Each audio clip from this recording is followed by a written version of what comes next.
Ó, pessoal, começou a gravação, tá?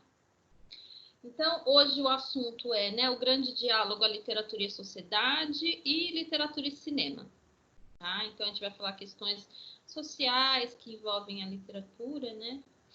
E a questão do cinema, que hoje, quando eu falo em literatura infantil, em contos de fadas, né, em histórias infantis, a gente já lembra de filmes da Disney, por exemplo, né? A gente já lembra de produções do cinema que tem esse enfoque aí na criança, né, nos filmes voltados para o público infantil.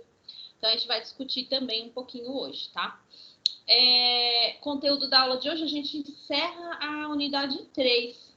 E aí, na próxima aula, a gente começa a falar aí sobre a unidade 4. Tá? Então, estamos chegando aí na reta final do nosso material também. Literatura infantil juvenil, né? A ideologia e censura. Questão de ideologia e censura, gente, foi algo que a gente já comentou em algumas aulas, né?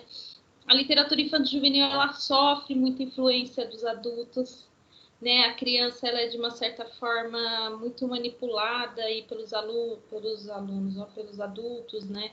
Pois os adultos exercem uma dominação, né, sobre a criança, e que muitas das vezes, quando eu falo em literatura infantil juvenil, ela serve como uma ferramenta de dominação e de controle, né, de moldagem. Como eu quero que essa criança, né, se comporte, como eu quero que essa criança seja, né, no futuro, eu posso, né, e eu utilizo da literatura infantil juvenil. Né, desde o seu princípio, quando eu falo lá século XVIII, XIX, eu tenho a literatura muito voltada para a moral, para os bons costumes, né? Então, tudo isso é a questão da censura, do que é certo e do que é errado, né? Do feio, do bonito, né? Então, tudo isso está muito presente na literatura, né? Na infantil juvenil. Então, ó, como está aqui no texto, né? A literatura infantil juvenil muitas vezes apresenta uma relação com a ideologia dos adultos, né? Então, ela é uma obra, ela é uma arte voltada para as crianças, mas muitas das vezes você vai pela cabeça do adulto, pelo que o adulto quer, né, que esteja ali, e não pelo que a criança quer. Né? Então, ela sempre, né, sempre não, né? Muitas das vezes ela está aí envolta em muita ideologia de adulto. Ou seja, o que os adultos querem que as crianças e jovens saibam, né? E também com a censura, o que os adultos não querem que as crianças e jovens saibam. Então, a literatura infantil, ela está muito envolta nisso, né? O que os adultos querem e o que eles não querem que as crianças e os jovens saibam, né? Então, ela sofre. A literatura infantil juvenil, né? Se a gente for olhar para o lado da arte, a arte é algo, né, que eu já falei bastante em nossas aulas, a arte é algo que não tem censura. A arte, eu estou falando da expressão, do momento do artista, né, das ideias, da imaginação, da criatividade. Então, para ser arte, ela não pode ter censura, né? Só que a literatura infantil juvenil, ela sofre, sim, diversas censuras, né, ideologias, por conta dessa finalidade, né, que muitos autores aí carregam, e por estar dentro dos muros da escola também, gente, dentro da instituição de ensino, né, a gente utiliza aí da literatura, mas muitas das vezes é preciso passar alguma informação, né, passar algo aí para as crianças, e utiliza-se da literatura. Então, selecionam-se livros que são ideais ou não, né, para aquele momento, para aquela fase da criança. A literatura infantil juvenil, então, foi produzida pelos adultos e manipulada também por eles, tendo em vista a dominação da infância. Né? Então, desde o início da literatura infantil foi quando começou-se a ter famílias, né? Grupos menores, onde tinha o pai, a mãe e os filhos, né? E esse novo modelo de família buscava, sim, a manipulação da criança. Lembram que antes a criança participava de tudo, né? Não tinha essa questão de manipular, de que criança pode ou não ouvir determinados assuntos ou participar das conversas de adultos, né? A criança participava de tudo. E aí passou a um certo ponto em que a criança passa a não participar, né? Só participa do que o adulto acha que é o correto. Então, a literatura infantil, ela vem, né, todo nesse envolto aí, né? Nesse início dela, que ela é produzida pelos adultos, sim, produzida pelos adultos, né? Mas também manipulada por eles. E aí eu tenho a utilidade da literatura infantil juvenil. Esse tipo de texto estaria entre aqueles classificados como Perrotti, né? Lá em 1986, ele falou, como utilitário. Aquele texto útil que tem por objetivo, né, passar ensinamentos ao leitor. Então, a literatura infanto-juvenil, ela tem muito da utilidade, né? Utiliza-se da literatura para passar alguns ensinamentos, né? Algumas boas práticas, a qual os adultos querem que as crianças façam, né? Então, ela é uma literatura, né, de um perfil aí utilitário também. Com isso, deixaria de ser considerado literatura enquanto arte, né? Assunto que a gente já falou em outras aulas, né? E acabei de falar também. Pois, segundo o autor também, né, segundo Zilberman, a literatura infanto-juvenil é considerada arte quando não se sujeita ao seu inicial caráter pedagógico normativo, mas apresenta textos de valor artístico. Né? Então, não que não exista literatura infanto-juvenil que seja considerada arte. Sim, claro que existe. Né? Tem obras a qual a gente não tem o fundo moral, e que é simplesmente artística, é uma obra que é gostosa a leitura, é uma obra que a criança entra na história e começa a se imaginar naquele mundo, né? Então ela não tem aquele fundo moral, né? Aquelas bons valores, aquela criança perfeita, aquela família bonita, né? E feliz. Ela vai em torno da arte mesmo, né? Então existem sim boas obras de literatura infantil, mas ela tem também esse lado utilitário. Então, tem obras que elas não estão voltadas para o valor artístico, para a boa história. Ela está voltada para a utilidade. E quando eu falo na utilização dela no processo pedagógico, né, de caráter pedagógico, ela é muitas das vezes, né, mais utilizada a utilitária. Né? Claro que em alguns momentos aí será utilizada também artística, mas quando, né, eu falo de passar alguns conteúdos, alguns conceitos, então eu utilizo dessa literatura, né, de maneira utilitária.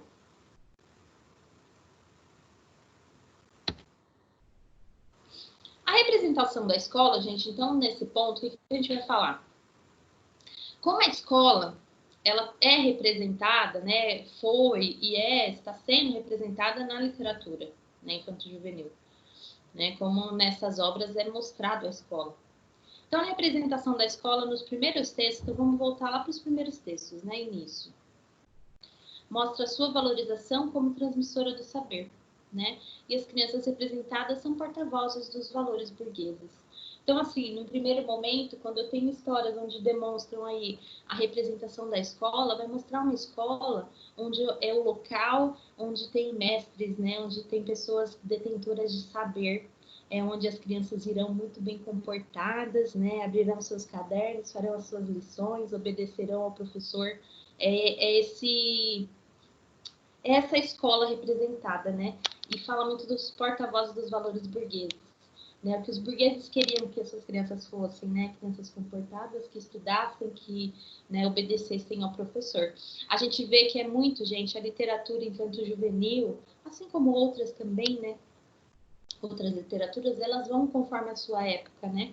Então, se eu for pensar, né, no início, então, da literatura infanto-juvenil aqui no Brasil, as escolas eram muito autoritárias, né? Tinha aquela educação muito clássica, né? Onde o professor tinha o saber, o aluno tinha que ficar no seu lugar, né? De aluno, um lugar mais passivo, né? E o professor total ativo, né? Nessa relação.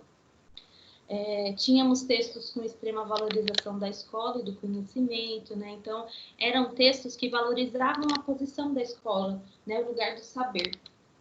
Esse discurso se consagrou nos primeiros textos infanto-juvenis brasileiros, né? Então, eu estou falando de 1880 e 1910, por autores como Júlia Lopes de Almeida e Olavo Bilac, que assumiu o mesmo discurso repercutindo na década de 30 em Cazuza e outros textos de Viriato Correia, né?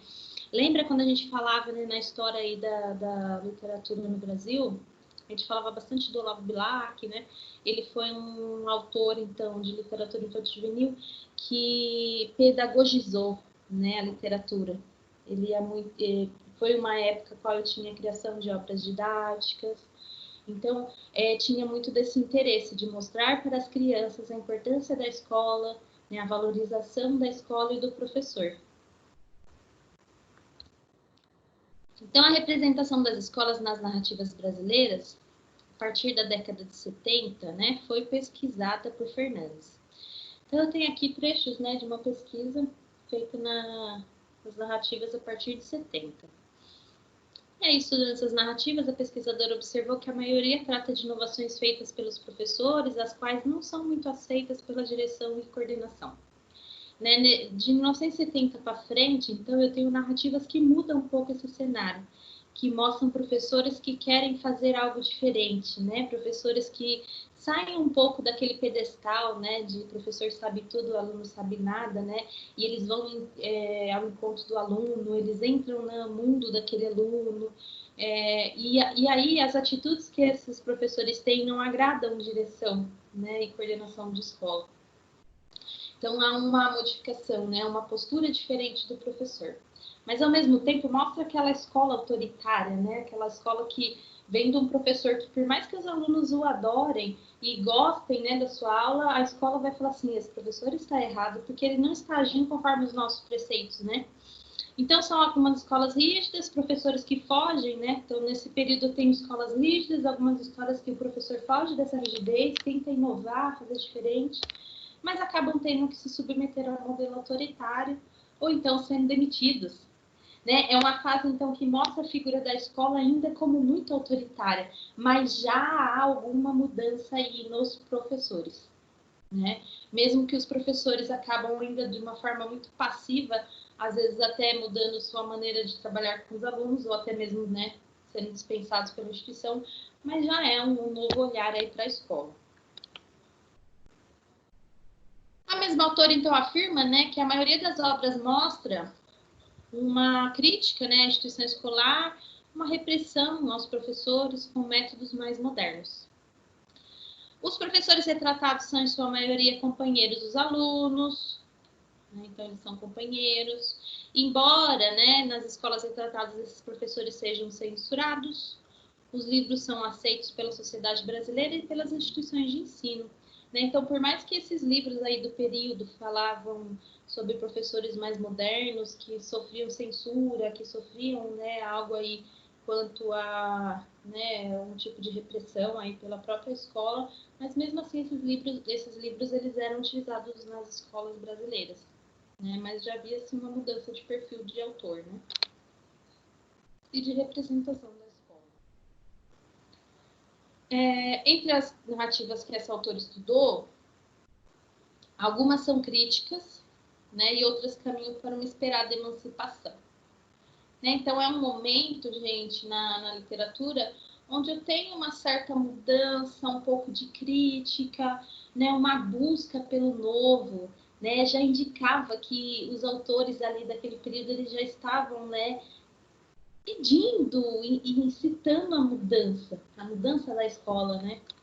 Então, nesses textos tem uma relação entre aprendizagem escolar, além de prazer, uma relação entre aprendizagem escolar e vida prática.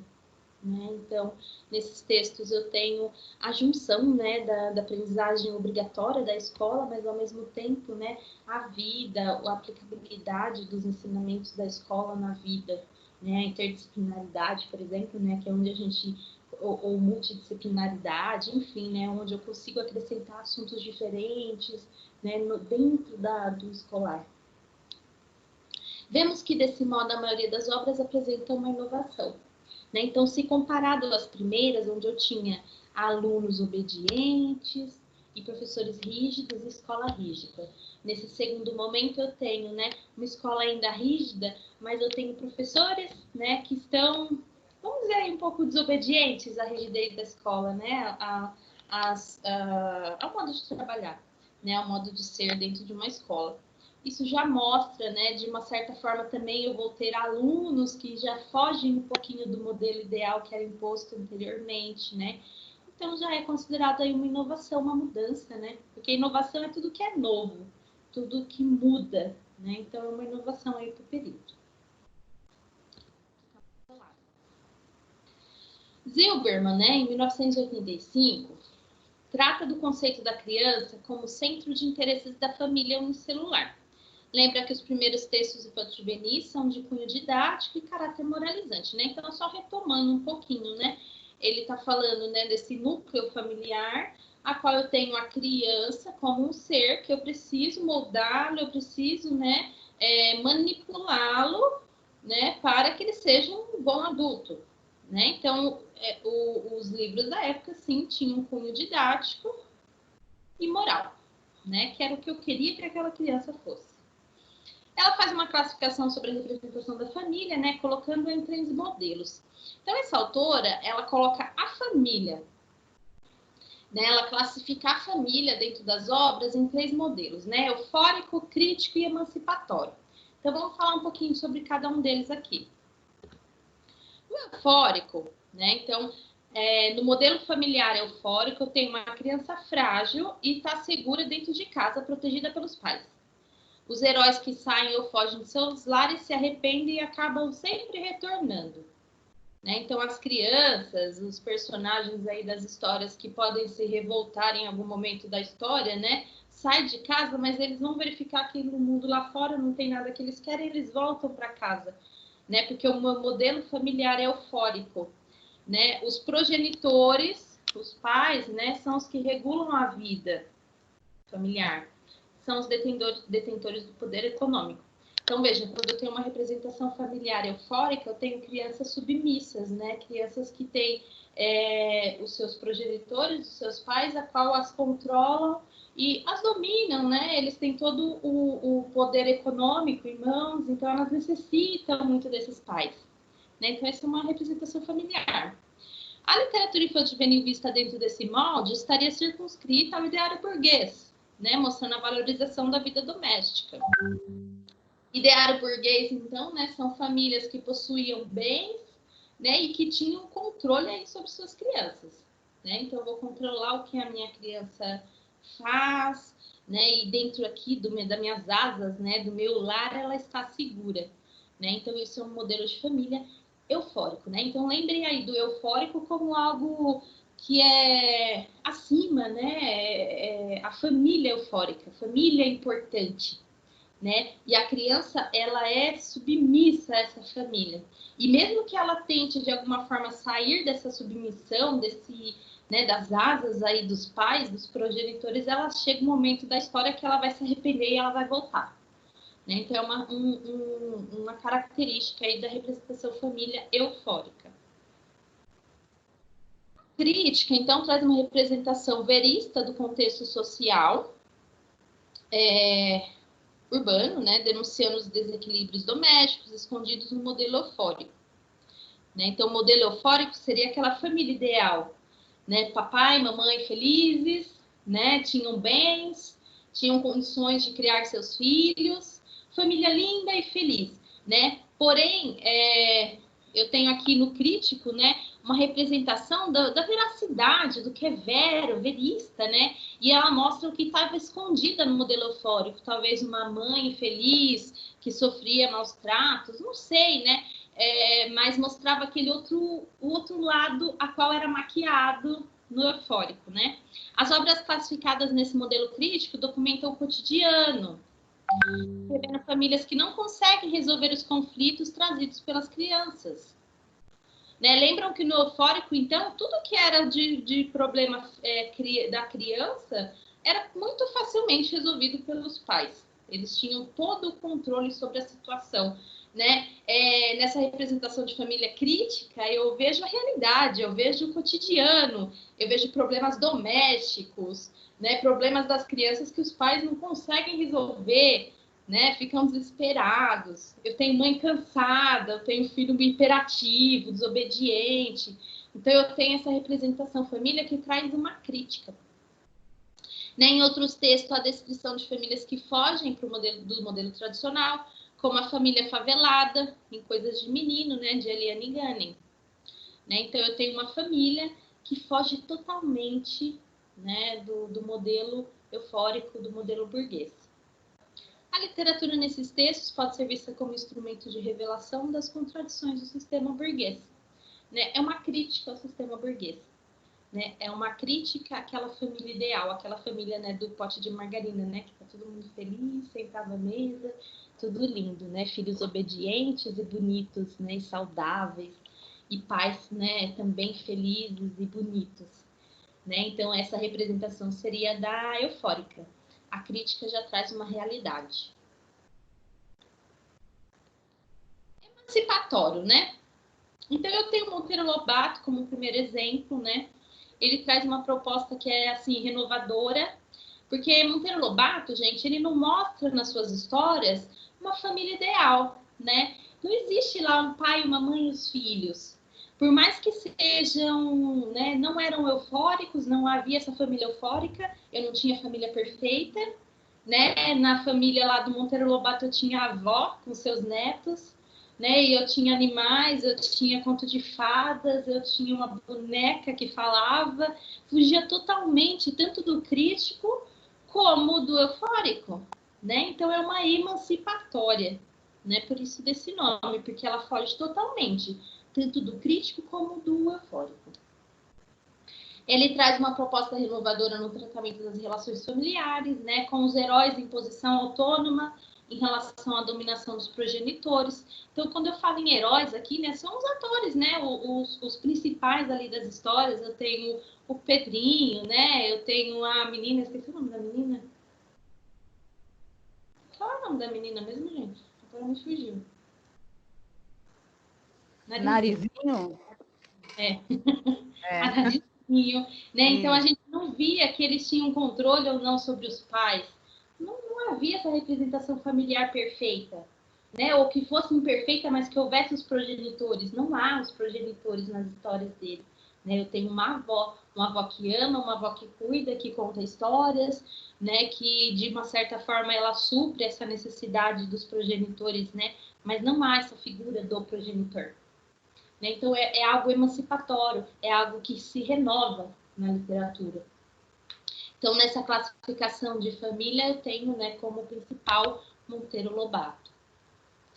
Havendo uma supressão, né, dos modelos estanques entre adultos e crianças e da dependência dessas relações àqueles. Né? Então, há uma modificação, então, né, daquela relação que eu tinha na eufórica de uma criança que era muito submissa aos pais, na crítica, né, em que muitas das vezes eu tinha situações a qual ninguém controlava as crianças, ou eram pais que eram, né, que eram problemáticos e as crianças não, mas eu tinha a figura do pai, da mãe e da criança, em ambas. Nessa, não. Né? Nessa, eu não vejo essa dependência da criança pelos pais. Né? No entanto, ainda há uma lacuna nas suas narrativas, né? Pois o escritor suprime pai e mãe e coloca as crianças em contato com a avó, que é mais uma administradora e professora. Lembra quando a gente falou de contação de história, né? Que ela é uma contadora de histórias? Né? Então, ela, sim, é uma administradora de todo aquele, né? De todo aquele local, e das crianças, e dos animais, e de tudo, né? E também é uma figura, né? Uma figura aí de uma professora.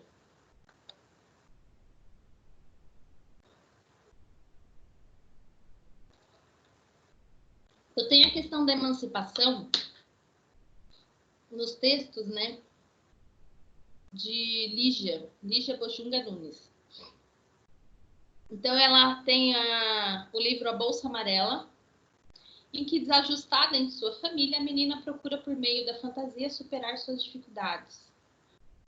Né? Então, é uma história que ela sai do contexto familiar, né?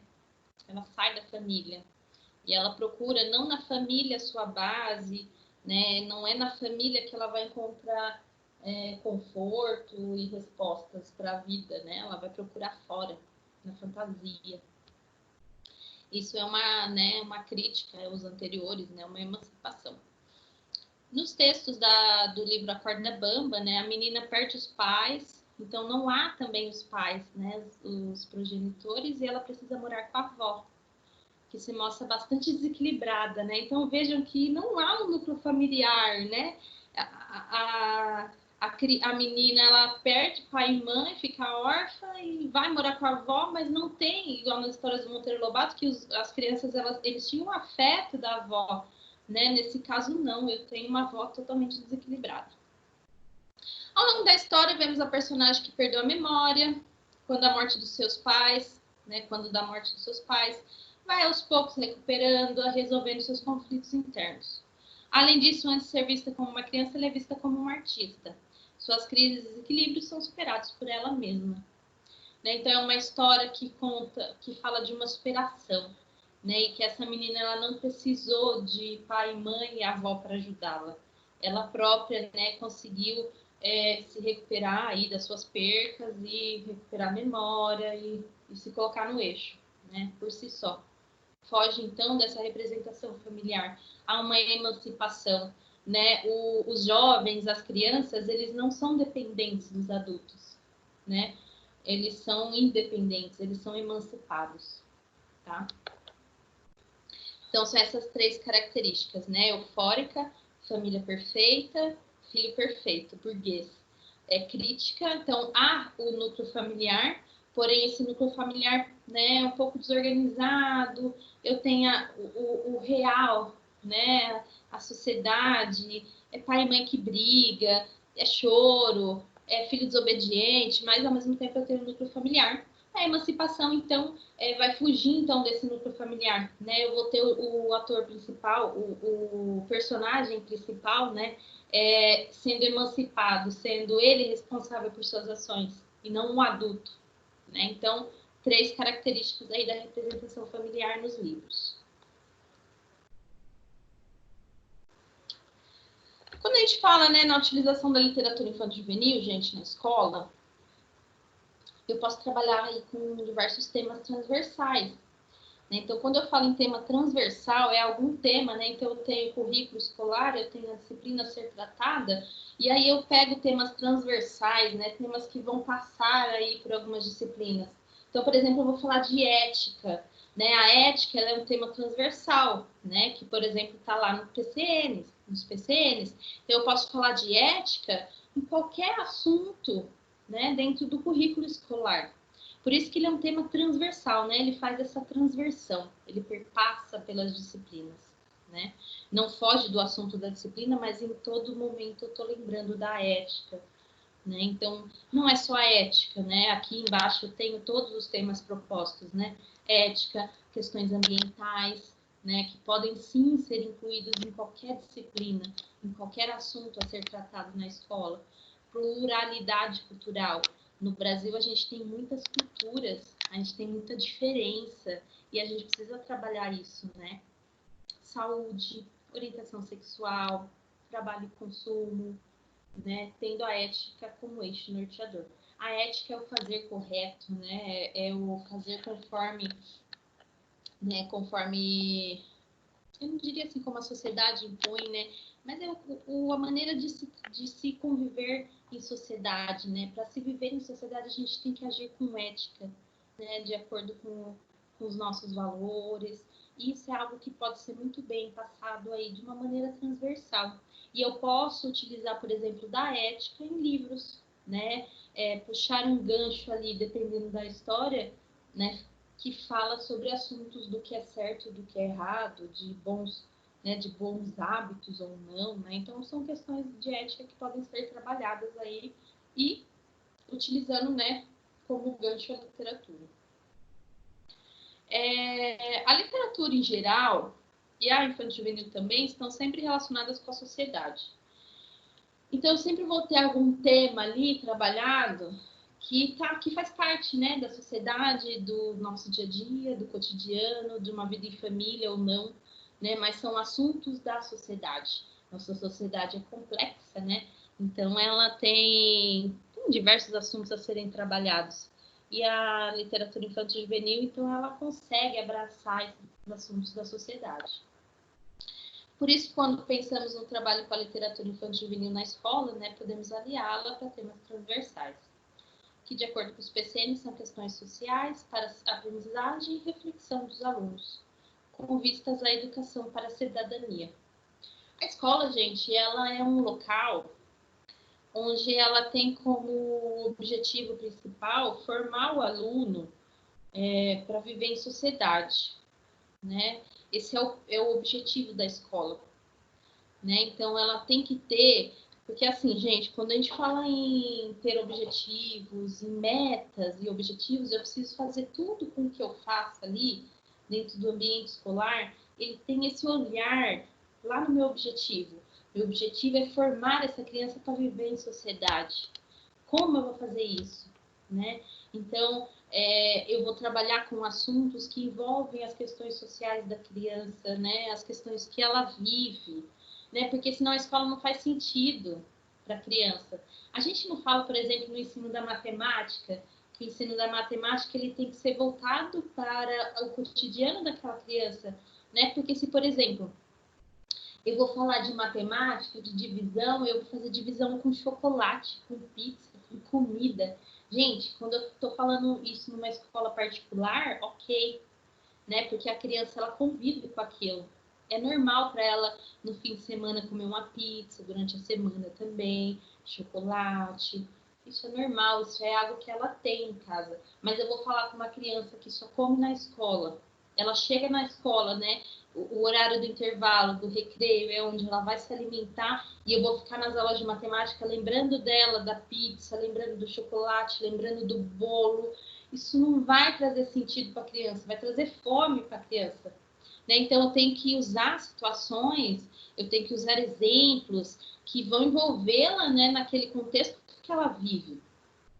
Quando eu trabalho em literatura e tema transversal, mesma coisa. Né? Eu tenho que utilizar da ética, do meio ambiente, da saúde, trabalho, né, para envolver a criança naquilo, né, e que faça sentido a educação. Por isso que eu tenho, né, nos conteúdos curriculares, seja PCN, BNCC, a importância da transversalidade. Né? Então, há a importância de se tratar assuntos diversos dentro da escola, porque se eu quero preparar a escola para a vida em sociedade, eu tenho que trazer a sociedade aqui para dentro da escola. Né? Então, a literatura ela ajuda a escola a trazer esses assuntos, porque na literatura eu vou ter jovens rebeldes, eu vou ter usuários de drogas, eu vou ter diversas histórias a qual eu vou trazer esses temas transversais para dentro da sala de aula, né? De uma maneira agradável. Próximo. Entre os livros selecionados para compor o acervo do Plano Nacional de Biblioteca na Escola, vemos que são descartados, né, os livros de conteúdo utilitário, religioso ou ideológico, né? Obras que apresentam preconceitos, moralismo, estereótipos, ou então obras de natureza predominantemente didática, doutrinária, panfletária e religiosa. Né? Então, se a gente for buscar os livros que são, né, que compõem o acervo das bibliotecas escolares, né, os livros utilizados nas escolas, eles evitam, né, é importante que se evite, assim, né, essas questões religiosas e de ideologia, utilitário, porque a escola, gente, ela tem que formar a criança para a sociedade, ela não tem que formar discípulos, formar pessoas que saiam dali com os mesmos pensamentos, com as mesmas doutrinas, né, ou com uma ideia de religião, de certo e de errado, não. Né? Ela tem que viver em sociedade, respeitar o outro, saber, né, se pôr, ter ética, né, e não impor questões que vão manipular esse jovem, né, essa criança. E, de certa forma, não vai formar um bom cidadão. Né? Porque pessoas que são muito moralistas, que são preconceituosas, né, elas não conseguem viver muito bem em sociedade. Para serem selecionadas as obras para o PNBE, né, que é o Programa Nacional de Biblioteca na Escola, as obras devem estimular e enriquecer a leitura. Tem que fugir de estereótipo, né, oferecer um grau de abertura que convide a participação criativa na leitura, a interação lúdica, a linguagem poética. Então, essas obras, gente, elas têm que fugir de modelos prontos, de estereótipos, de certos e errados. Ela tem que trazer a imaginação da criança, a criatividade, o prazer para a leitura, o aprimoramento da linguagem, da escrita, né? Discussão de temas transversais, sim, né? Mas não moldar, não, né, formar aquelas caixinhas, aquelas crianças, né, do jeito que eu quero, não. Né? Eu vou trazer conceitos, vou fazer aquela criança pensar. Né? A ideia da escola, então, é com que o jovem saia dali pensando, né? Tendo a sua opinião, tá? E não a opinião que a escola quer que ele tenha. Então, a escolha de livros, gente, que vão compor aí a biblioteca da escola é importante, né? Para que eu não faça esse tipo de manipulação, né? Essa é a questão. Desenhos animados, né? Baseados em textos infanto-juvenis. Então, assim, gente, nós temos diversos desenhos animados, né? Que são baseados em livros. Né? Então, o foco aqui dessa disciplina é falar da literatura. E nós temos diversos desenhos que tratam da literatura. Então, são inúmeras as adaptações de textos literários clássicos para o cinema, né? E também de narrativas infanto-juvenis, clássicas ou não, para o formato de desenhos animados ou filmes. Então, a gente, né, se for citar aqui, a gente vai citar várias obras que contam dos contos de fadas, né, dos clássicos, ou até dos não clássicos, mas obras que foram aí destaque, né, que venderam muito. Então, eu tenho, por exemplo, o Pequeno Príncipe, Harry Potter, né? Então, eu tenho textos literários que não são clássicos, mas que entraram aí para o cinema, né, e que são adaptações de textos infanto-juvenis. Né? Então, eu tenho muita utilização nos cinemas também. Nosso enfoque procura pensar nessa linguagem dos filmes e desenhos destinados às crianças e aos jovens, baseados em histórias tradicionais, né, como os contos de fadas. Então, gente, eu estava até citando aqui Harry Potter, Percy Jackson, que eu até comentei em outras aulas, né? Senhor dos Anéis. Então, assim, eu tenho várias obras. Mas o foco dessa disciplina, então, a gente vai ficar nos clássicos, tá? A gente vai ficar aqui nos contos de fadas. Disney. Eu tenho certeza que quando eu falei aí de cinema, veio o nome da Disney, não veio na mente de vocês? Algum filme da Disney surgiu aí na mente de vocês, não foi? Ou eu estou errada? Deixa eu beber água. Podem falar, que eu estou ouvindo. Ninguém quer falar? Que triste.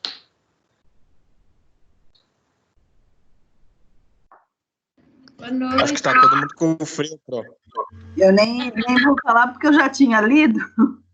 Eu entrei meio que agora. Aí eu vi que você tinha colocado o Disney, aí ia ser muita malandragem eu falar, não, eu pensei, né? Então, deixa eu falar.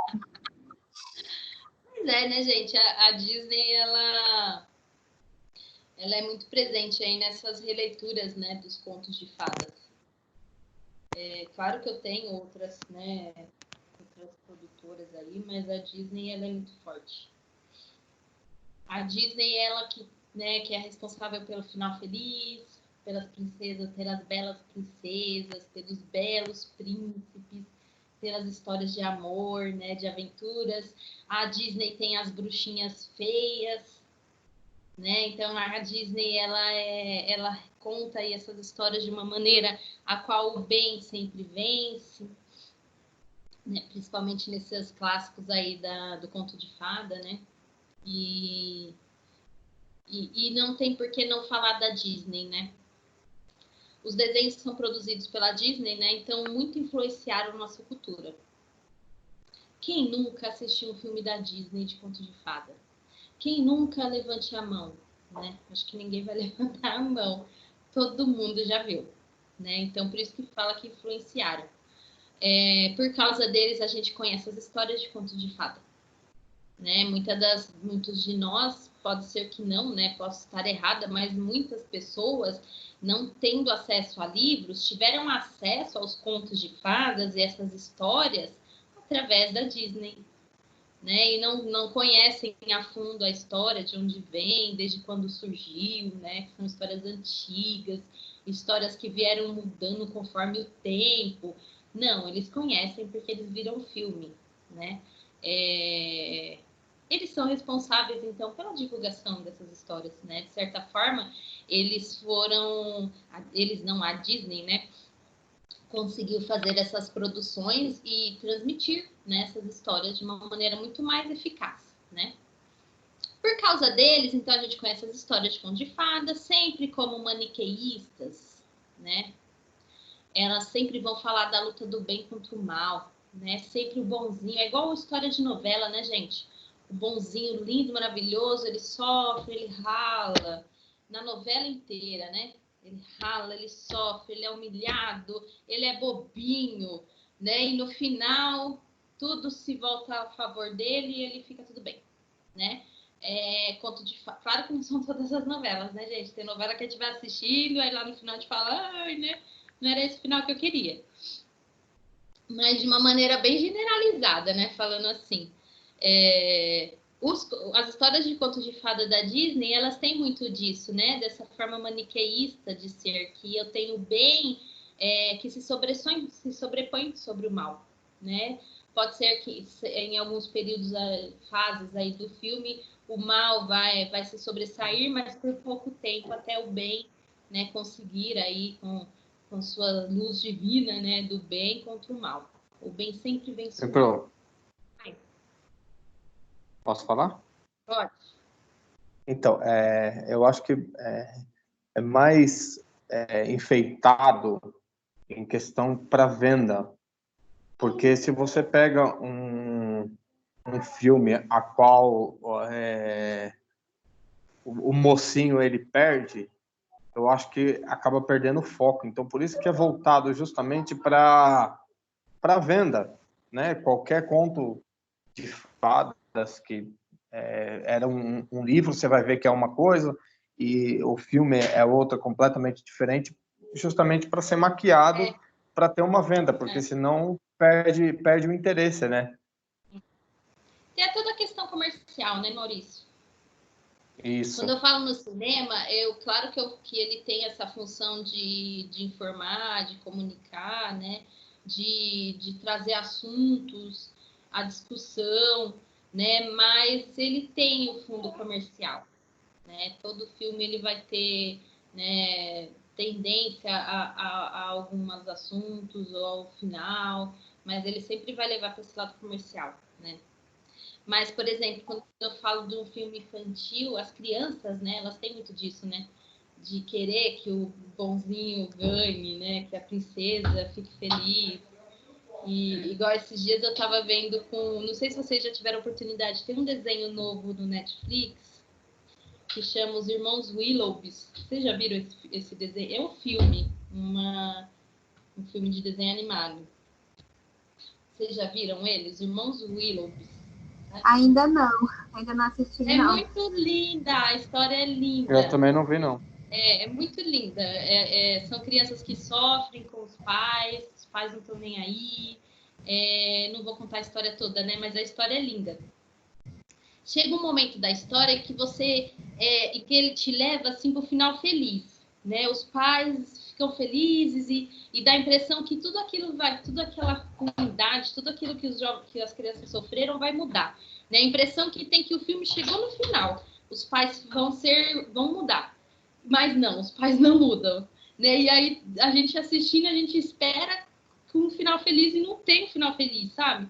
Mas não tá no final do filme também, né? E aí a gente tem esse choque. Eu lembro que eu tava assistindo com o Henrique, quando chegou nessa fase que ele viu que os pais não iam ser bonzinhos com as crianças, ele quis chorar e falou assim, não pode acabar assim o filme, né? Claro que depois, isso, né, um pouco mais pra frente da metade, o filme muda um pouco, né? E no final fica tudo bem. Mas não da maneira daquela forma, daquele núcleo familiar. Né? Então, se eu for falar por exemplo, as características do núcleo familiar desse filme, ela não é eufórica, ela não é crítica, ela é emancipatória, nesse caso. Né? Então, assistam. É um filme muito bonitinho, e ele não é simplesmente bonitinho com uma história, né, feliz. Ela sim tem uma história feliz, mas tem... é muito emocionante o filme, eu gostei demais dele. O Henrique não gostou muito, não. Mas eu gostei demais do filme. Mostra um pouco, gente, os filmes que estão sendo feitos, né, ultimamente, de uns tempos para cá, né, de alguns anos para cá. Quando eu falo principalmente do século 21, 20, 21 para cá, né, eu tenho uma mudança aí nos filmes. Até na Disney eu tenho mudanças. Né, porque eu estou falando aqui desses filmes que falam de luta do bem contra o mal, que o bem sempre vence. Eu tenho princesinha bonitinha, frágilzinha, magrinha, e que elas são sempre, né, frágeis e precisam de um príncipe. Elas sempre vão precisar de um príncipe para serem realizadas. Elas não serão felizes sozinhas, por exemplo, não é? Então, a Disney tem algumas histórias que já tá mudando um pouco esse perfil. Né? Mas então vamos voltar para aquelas histórias maniqueístas, né? Mas de qualquer forma, quando vocês tiverem a oportunidade, assistir esse filme. Eu achei ele tão lindo. Eu fiquei até chorando em alguns momentos, mas tudo bem. Eu fico chorando à toa. Repete o nome do filme, Bru? Eu não sei escrever, mas são os irmãos Willoughbys. Tá. Você procura lá, os irmãos Willoughbys. São 3. O cabelinho deles é de novelinho de lã. É mó bonitinho. Os cabelinhos deles são tudo cor-de-rosa. Desde o início do filme você vê uma criança sofrida, sabe? É triste. O início do filme é muito triste. E até pouco mais da metade é triste. O filme é triste. Só pro final que ele fica feliz, né? Então ele é muito lindo o filme. Vale a pena. Então, ó, além disso... Oi? A história é bem legal. Do Willoughbys? Não, Qual? o dos irmãos lá. Ah, dos irmãos Willoughbys. Não, é daquilo que eu tô explicando. Ah, é que o Henrique estava assistindo Os Dois Irmãos, da Disney. Não sei se vocês já viram esse filme. Eu não tive a oportunidade de ver Já. ainda.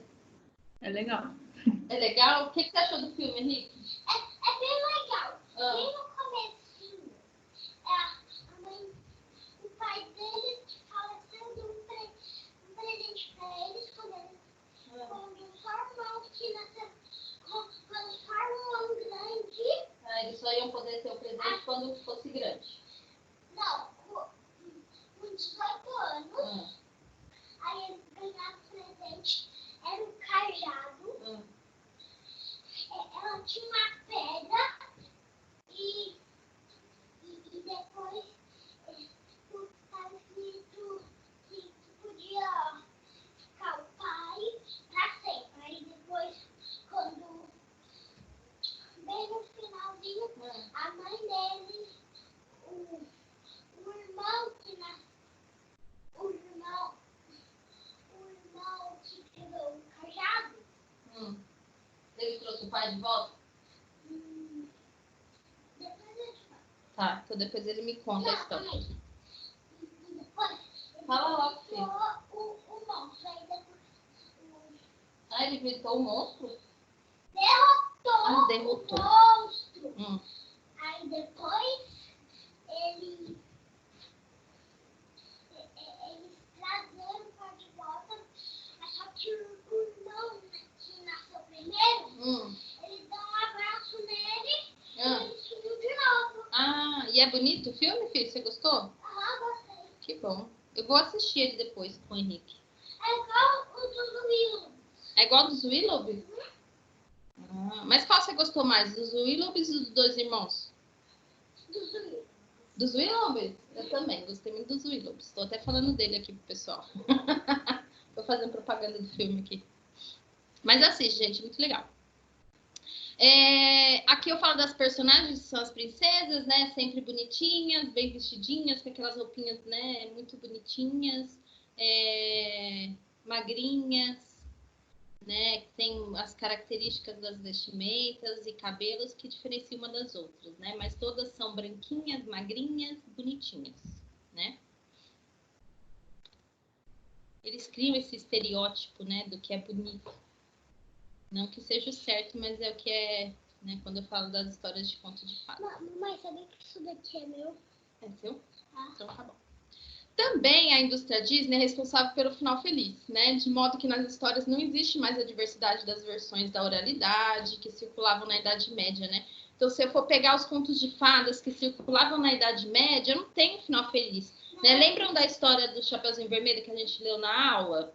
Né? O final não é feliz, o final é trágico, né? Então eu tenho histórias que não trazem sempre o final feliz, eles trazem a realidade dura e cruel, né? Porém a Disney, como ele já tem esse foco na criança, né? Então ela vai adaptar esse texto para que ele tenha assim um final muito feliz, né? Aí As princesas não tem mãe, só tem pai. Só tem pai? É verdade. Ou elas não têm pai ou só tem mãe? É um ou outro. Ah, não sei. Eu Então tá bom. Nesses filmes, então, vemos estereótipos sociais, né? Então, são criados aí estereótipos, né? Como a questão da magreza, da cor de pele, estereótipos de gênero, a bondade, né? A bondade que está muito presente na Disney, né? As princesas são muito boazinhas e bonitinhas, né? Elas são o exemplo do que é belo, do que é bom. E a maldade é feia, né? Quem é mau, eles têm um nariz grande, pontudo, eles têm birrugas, né? Eles são feios e são maus, né? O que é belo o que é bom é bonito, o que é mau é feio, né? Então tem toda essa representação aí nos contos de fadas. Tipo, também era igual os monstros. Ah, eles eram tudo monstro, né? Nos Willows. Não, os pais dos Willows. Ah, eu tô pensando que você tá falando dos dois irmãos. No entanto, no final do século XX, início do XXI, que é o que, que eu comentei agora há pouco, né? A própria Disney, então, deixou esses estereótipos em histórias que mostram povos, né? Deixou esses estereótipos, né? Em histórias que vão mostrar povos de outras raças, não só a ariana, né? Então, não só, né, o branquinho, né? Não, então eles já mostram outras raças. Trata de mulheres não mais submissas que estão à espera de um príncipe. Né, eles já começam a, então, trabalhar de um ponto de vista diferente. Gente, nós tivemos uma mudança na sociedade. Então, os filmes, a arte, ela tem que mudar também. Né? E aí houve, né, claro, essa mudança na Disney. A gente pode citar, então, Pocahontas, né? Eu tenho ali a personagem que foge aí dos padrões, né? Que até então, se eu for falar de Branca de Neve, a Bela e a Fera, os clássicos, né? Ela foge desse estereótipo. A princesa do Aladdin. A princesa do Aladdin também. Mulan, ela é forte, ela é valente, ela se veste de soldado. E ela é o melhor soldado. Moana, a Valente, Mowgli, Frozen. Então eu tenho Lilo e Stitch, né? A Lilo e Stitch eu tenho um monstrinho e uma menininha, né? Enfim, são histórias. Os Willoughbys não são da Disney. A Fiona. A Fiona, a gente vai até falar do Shrek aqui também. O Shrek, ele já vai entrar na sátira. Os dois irmãos. Os dois irmãos é da Disney também, né? É que eu não, sinceramente, eu não assisti ainda esses dois irmãos, eu não sei dizer onde eles estão. Às vezes quem já viu. Eles estão na Disney, né? Por exemplo, eu não sei dizer para vocês se eles contam questões de conto de fada. Pelo que eu vi, tem um pouco de... Unicórnio. Tem unicórnio no filme, né? Unicórnio. Magia, não sei. Isso, eles têm poder. Cajado. Oi? Fala aí. Tem que eu poder. Aí Poderes, tem né? misturado com... Tipo, aqueles bichos que voam. Tipo, não é gárgula. É uns diferentes. Mas é É legal. os unicórnios? Não, é tipo uma mulher, parece um leão, mas com asa. Ô, Pro, Oi. acho melhor você deixar o Henrique falar, viu, Pro? Ele sabe mais, viu? Ele sabe mais do filme do que eu. Sabe mais que a gente, viu? Assistam, né? Que vocês vão tirar as conclusões. Uma pedra antiga que dá poder pro cajado.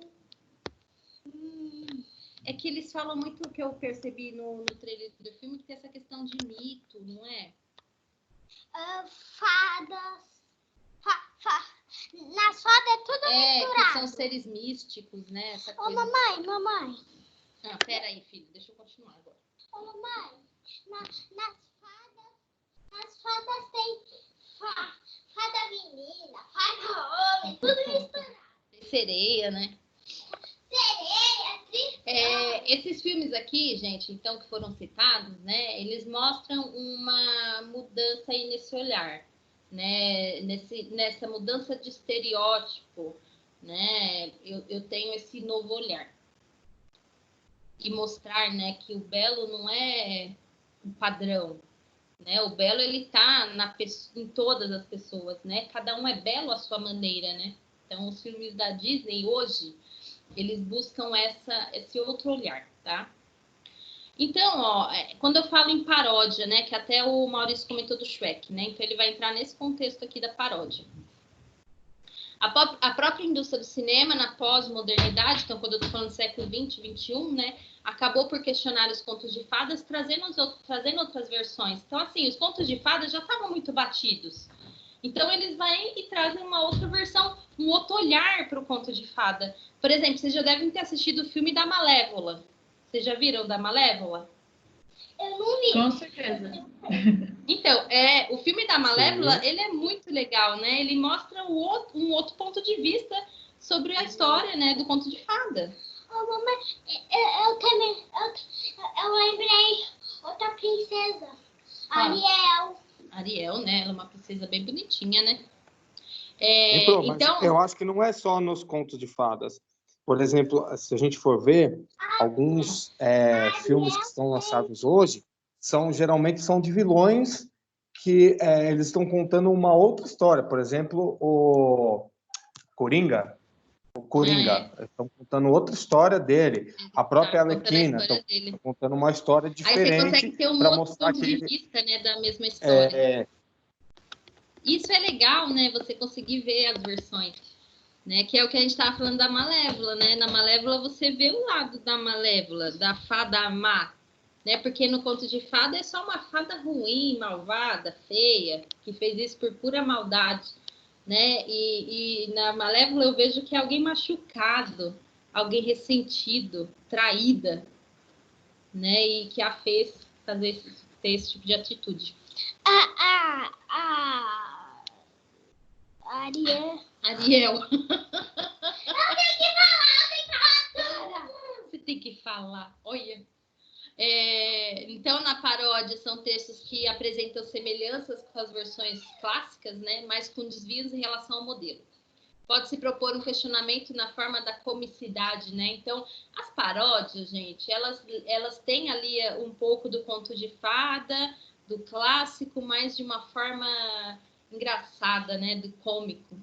Que é o Shrek, né? Nas histórias do Shrek, a gente vê os 3 porquinhos, a gente vê a Branca de Neve, né? A questão da maçã. A gente tem várias histórias clássicas dentro do Shrek, né?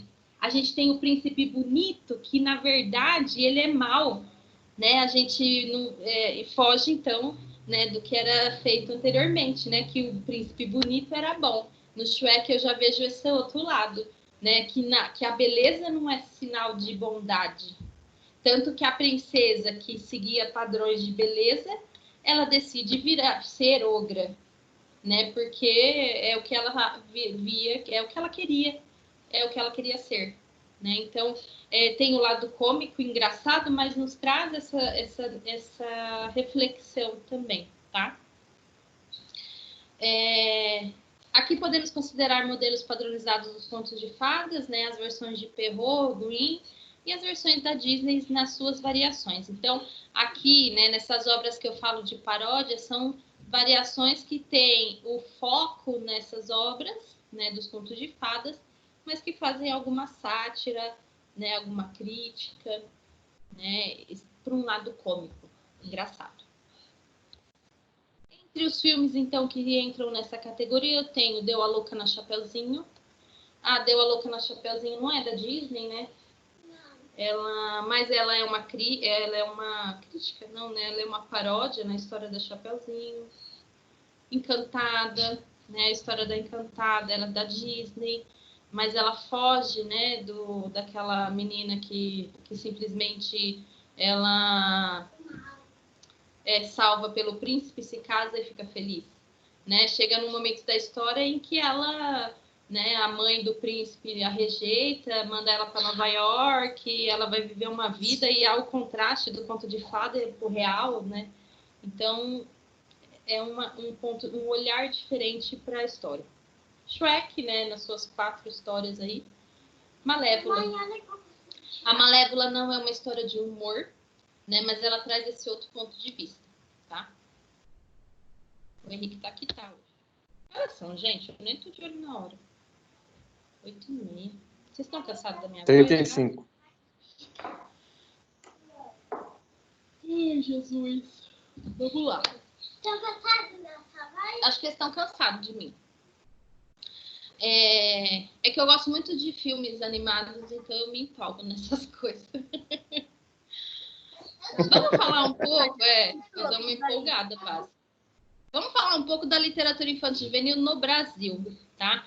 Todas essas obras que a gente vem citando e falando que elas trazem releituras de clássicos, que elas falam sobre, né, um outro olhar, um outro ponto de vista para o clássico, elas não são obras brasileiras, né? Então, no Brasil, nós temos algumas obras, né, que são voltadas para o público infantil, muito poucas releituras de clássicos, né, de clássicos da nossa literatura brasileira.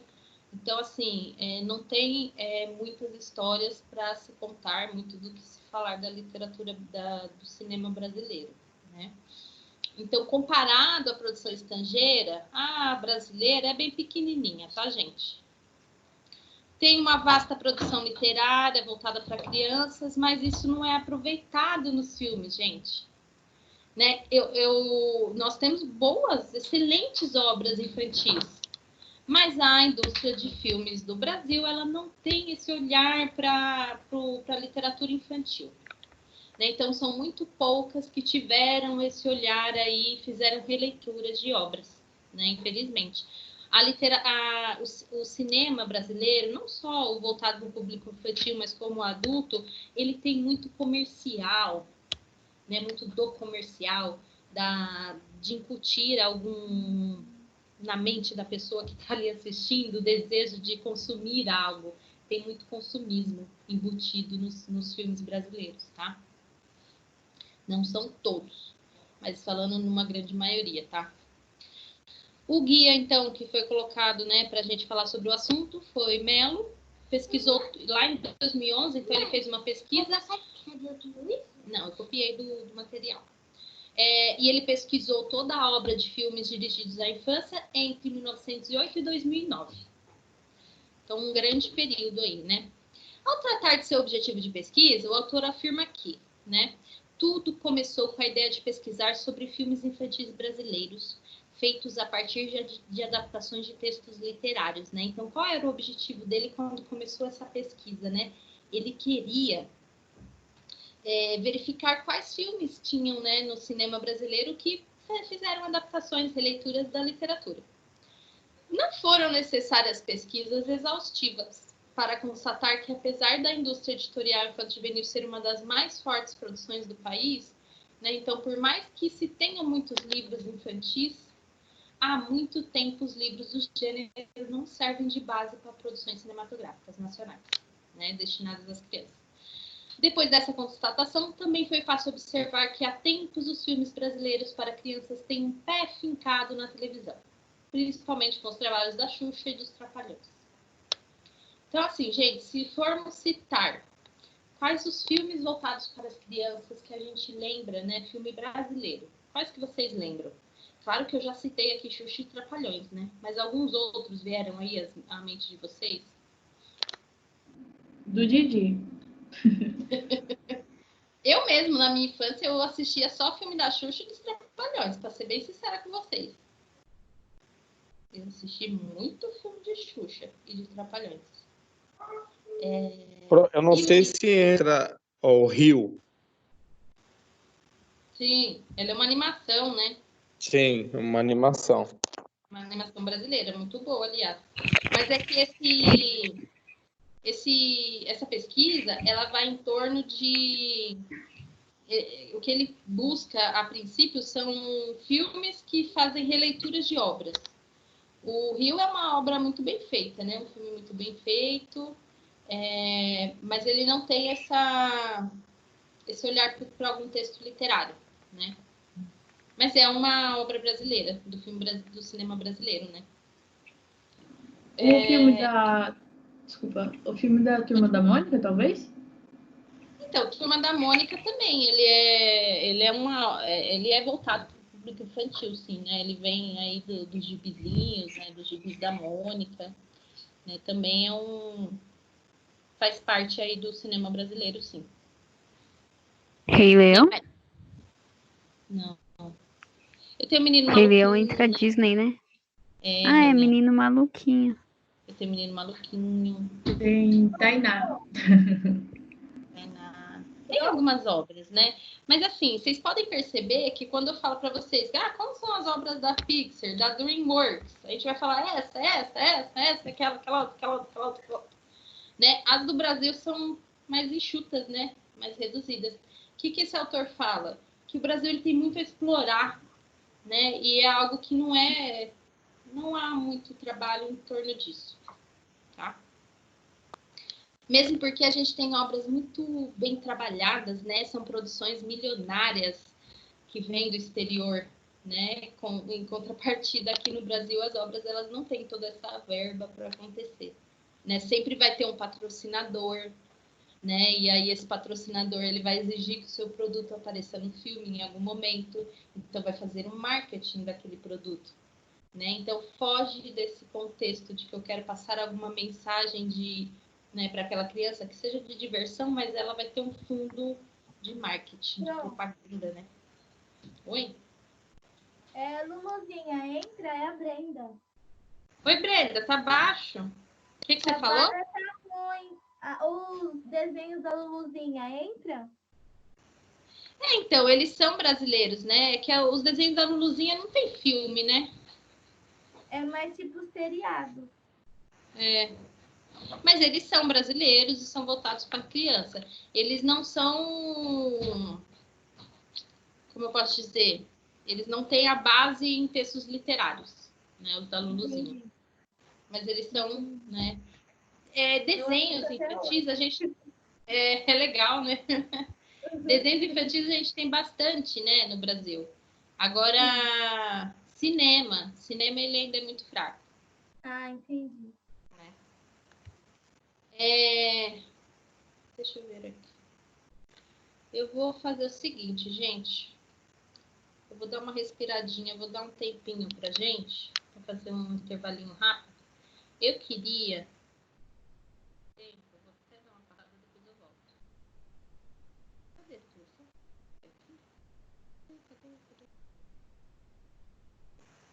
Eu vou passar para vocês. Deixa eu colocar aqui. Nossa, eu jurava que eu tinha colocado os slides. Um link de um vídeo, gente, de um filme. Cadê?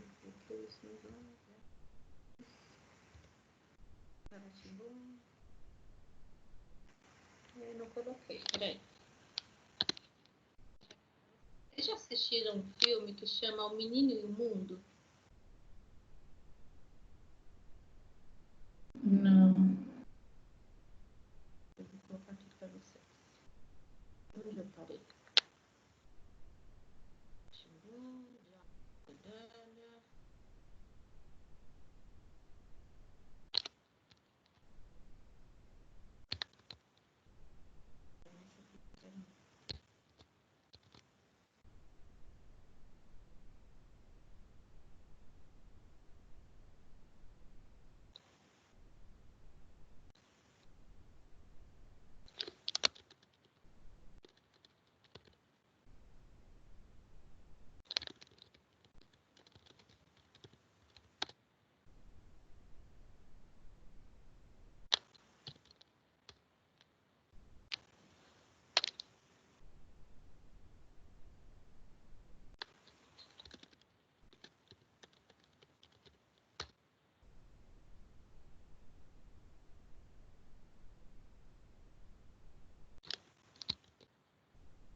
Passar um rap para vocês ouvirem aqui.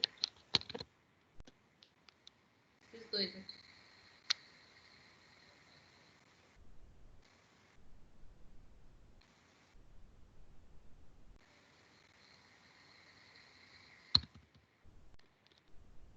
Agora 8h40, vamos fazer uns 15 minutinhos de intervalo, pode ser?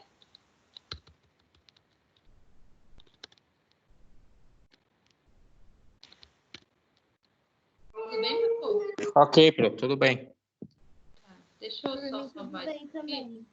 Tá, pelo menos dá uma respirada, né? Eu acalmar aqui o Henrique. Tá bom, Pro. Tudo bem, pronto. Peraí, deixa eu colocar na tela, porque aí vocês pegam o link.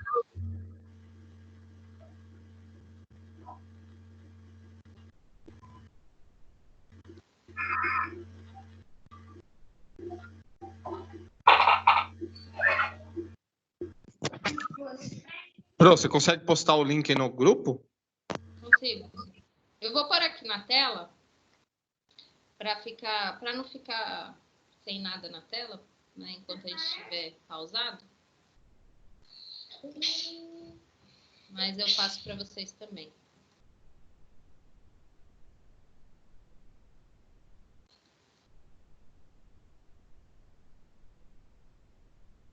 Aqui, ó. Deixar aqui, mas eu coloco também no grupo.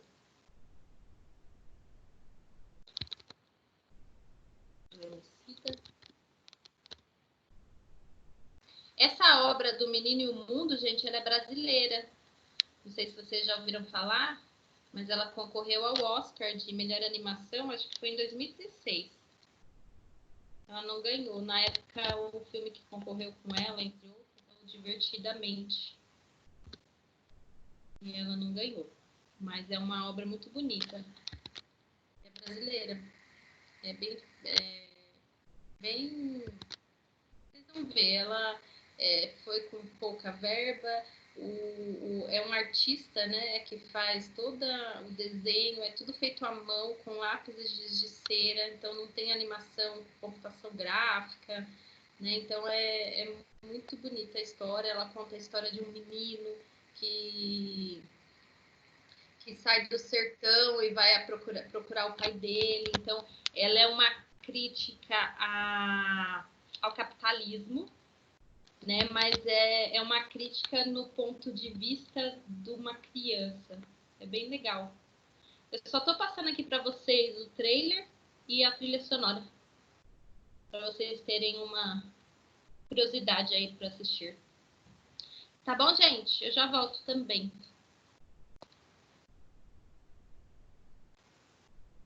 Assistam, tá? Os vídeos são curtinhos, de 2, 3 minutos. Aí quando a gente voltar, a gente comenta um pouquinho o que vocês acharam e continua. Não falta muito para acabar. Aí quando a gente voltar, a gente termina rapidinho. Tá bom. Dá um beijo, Tá bom, no gente? Henrique. Ô, Henrique, a Brendinha tá mandando beijo. Beijo, Brenda. Ouviu? Ai, que delícia! Eu tava com saudade de você. Ela tá com saudade, filho. Mas ela não aparece, ela não arruma esse computador, né? Eu te quero mais, Henrique. Ai, Brenda. Então tá bom, gente. Daqui a pouco eu volto. Vou dar uma esticada na perna. Tá bom, então, pronto. Tá bom? Beijo.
Oi, gente, voltei.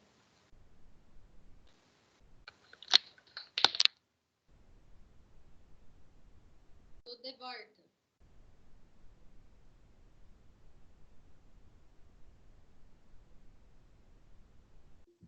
Refrão.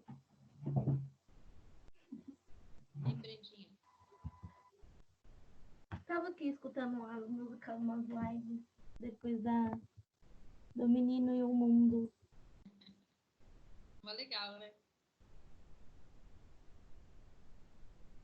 Bem legal. E bem crítico.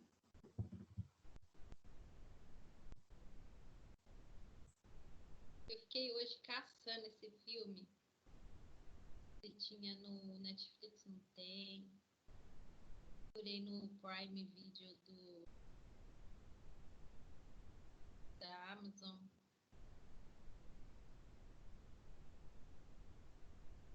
Onde tem esse filme?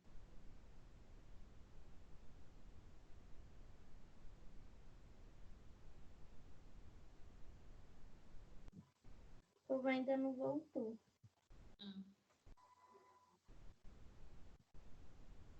Eu tô aqui. Tá aí desse filme? Eu voltei.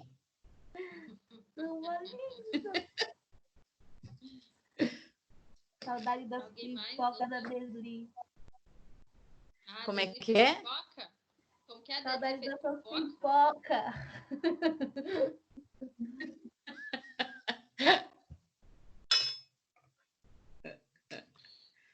Ai, ai. Oi, Lígia. Tá aí, mulher? Tudo bem, Pro? Tudo e você? Eu Ai, tô desde o bem, início tá graças a Deus. quietinha? Oi? Você tá desde o início da aula? Tá quietinha? Tô, É que você tô tá quietinha hoje. Nossa, Pro, eu não gostei dos vídeos, não. Por quê? Ai, é muito triste. É, Tadinho. pois é. Ela é uma outra história que mostra um final feliz, mas quase que o filme inteiro ela é uma crítica social, né? Né? Tadinho. É. O trailer é bem emocionante, né? Uhum. Eu achei a música linda também. É muito bonita. Quando eu me escuto. Mas esses filmes são legais, gente, pra gente refletir também, né? Eu acho que tem momentos que a gente tem que assistir filme que é só para distração, só para rir um pouquinho, mas a gente também precisa, né, ter algumas filmes, algumas situações que dão um choque de realidade na gente, né? Para pensar. Aquele filme, O Milagre na Cela 7. Eu ainda não assisti, não estou preparada. Então, eu fico pensando nisso, porque todos os comentários que eu vi em rede social sobre esse filme, o pessoal falando que tá desidratado. Aí eu fiquei pensando, se eu chorei dos Irmãos Willoughbys, se quem não assistiu vai assistir, se eu chorei nos Irmãos Willoughbys. Esse trailer do Menino e o Mundo também fiquei chorando. E imagina se eu assistir filme que desidrata o povo, né? Eu olho pra carinha do filme, olho pra capa do filme e fico assim, um dia, não hoje, mas um dia. Não tô preparada, né? Você viu, Brenda?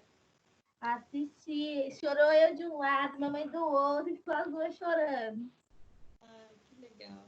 Não precisa nem entender. Você assistir, lê a legenda, as falas. Já dá Você vontade de chorar. vendo, você já entende já o que é. É muito bom.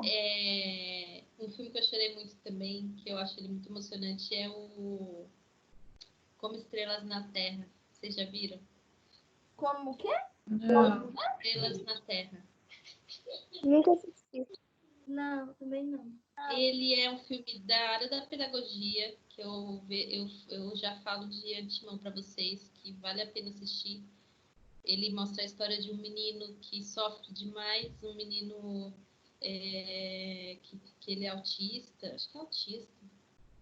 E ele sofre demais, porque ninguém entende ele. Ele tem autismo E nenhum professor consegue enxergar isso, então ele não aprende, ele é burro, ele é um menino desobediente e burro, sabe? Na história quase toda ele sofre muito, porque ninguém entende ele. Até aparecer um professor que faz toda a diferença na vida dele.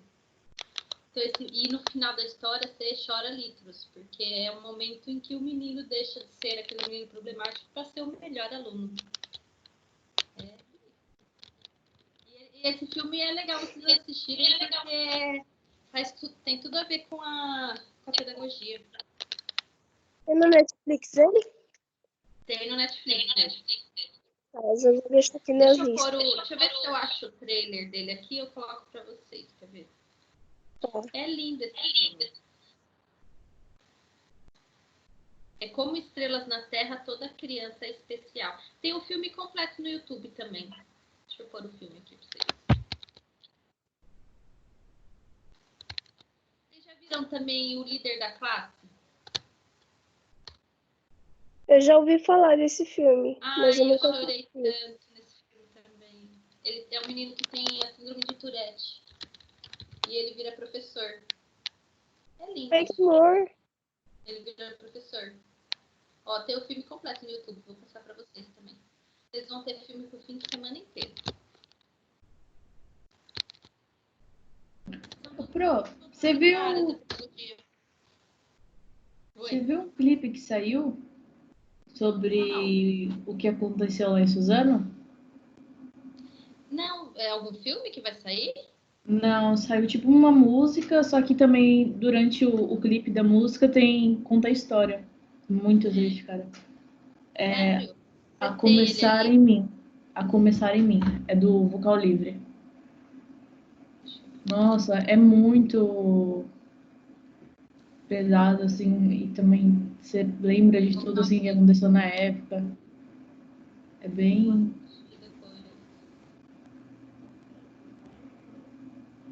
Contar a história, acho que de uma das pessoas que faleceram lá, que foi... Como que fala? Que levou um tiro. Sim. Bem... Uma vítima. Uhum. Gente, é duro, né? A gente fala do que é certo nas escolas, né? Vocês veem isso em todas as disciplinas, né? O que é correto ser feito, qual é a escola ideal, e aí a gente entra na escola pública, até na particular também, e a gente vê tanta disparidade, né? Do que é passado na teoria, no que é certo, né? E como que é essa relação, né? De aluno-aluno, aluno-professor. Essa visão do que é escola, né, é cruel. Isso que aconteceu em Suzano, ele é um retrato, né, da escola hoje. É muito triste. É um retrato do jovem de hoje, é um retrato da escola de hoje. É um choque de realidade, né? Deve ser muito legal, Arielle. Valeu a dica. Eu vou ver aqui. Tem um vídeo oficial de 7 minutos e tem um de 4 minutos e pouco. Vou ver aqui. Bem, gente, vamos voltar, né? E aí, o que vocês acharam do filme? Vamos falar dele agora, do Menino e o Mundo. A Lígia já desidratou, né, Lígia? Já não gostei. Eu adoro esse filme também, mas eu choro demais. Vocês tinham que ver quando eu tava grávida do Henrique. Gente do céu, eu chorava por qualquer coisa. Mais ainda. Eu sou professora, eu sou muito chorona. Tipo, passa o vento, eu olho, ai, vou chorar. Aí eu choro. Ainda mais vendo esses negócios assim, eu fico, Jesus, calma. Cantareira, vou encher. Mas é perfil de cada um, né? Assim mesmo. Mas é legal, esses filmes são muito bonitos. Todos que eu passei para vocês vão chorar, mas são filmes que têm um fundo. Tanto o Líder da Classe, o Menino Como Estrelas na Terra, eles têm essa questão pedagógica da inclusão, que é muito legal. Tanto que tem disciplinas que os professores até passam em sala de aula esses filmes, principalmente quando eu falo de inclusão, esses filmes estão aí. Normalmente os professores até trabalham em sala de aula.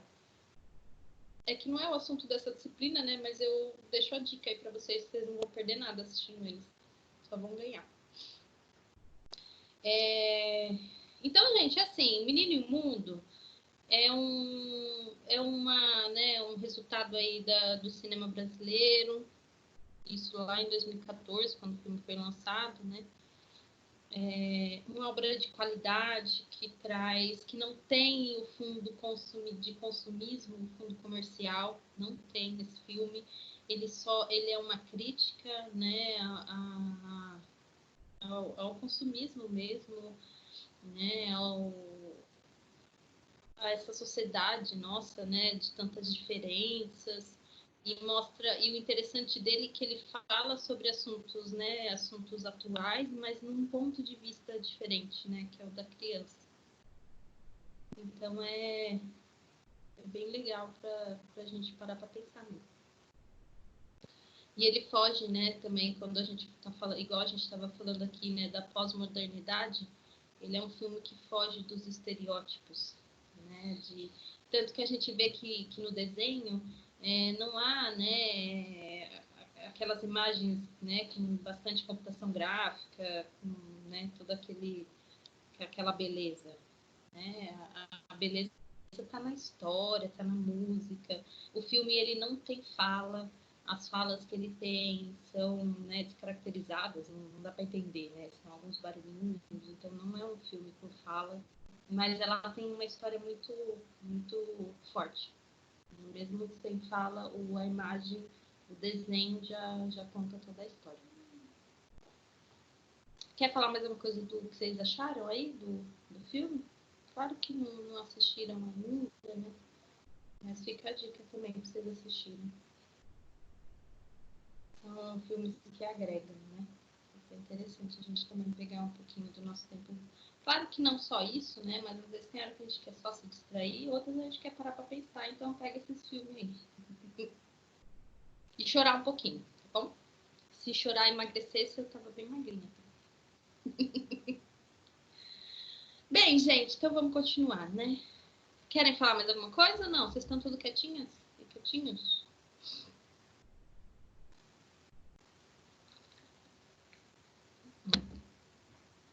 Não quer falar. Então, gente, cinema brasileiro. Ai, deixa eu sair daqui, eu gosto de compartilhar a área de trabalho. Deixa eu voltar aqui.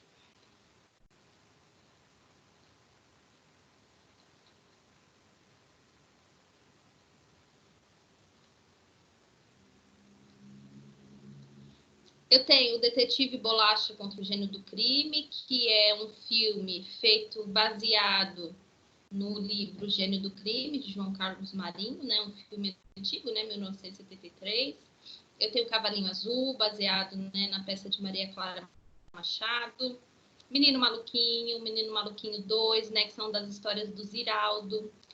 Xuxa, o Mistério da Feiurinha. Essa história da Xuxa, esse filme da Xuxa, ele é uma releitura, uma adaptação, né, do livro Fantástico Mistério de Feiurinha. Né? Então, essas são algumas obras que fazem releituras de textos literários, tá? E após publicada a pesquisa, houve mais algumas adaptações para o cinema, né? Então, essa pesquisa, ela foi de 2009, né, que a gente está tratando aqui. Então, eu tenho algumas outras obras que falam de uma professora muito maluquinha, né, baseado nas histórias do Ziraldo. Corda Bamba, história de uma menina equilibrista, né, também baseada no livro de Lígia Bojunga Nunes, que a gente até comentou, né, que ela conta sobre a característica, né, do familiar.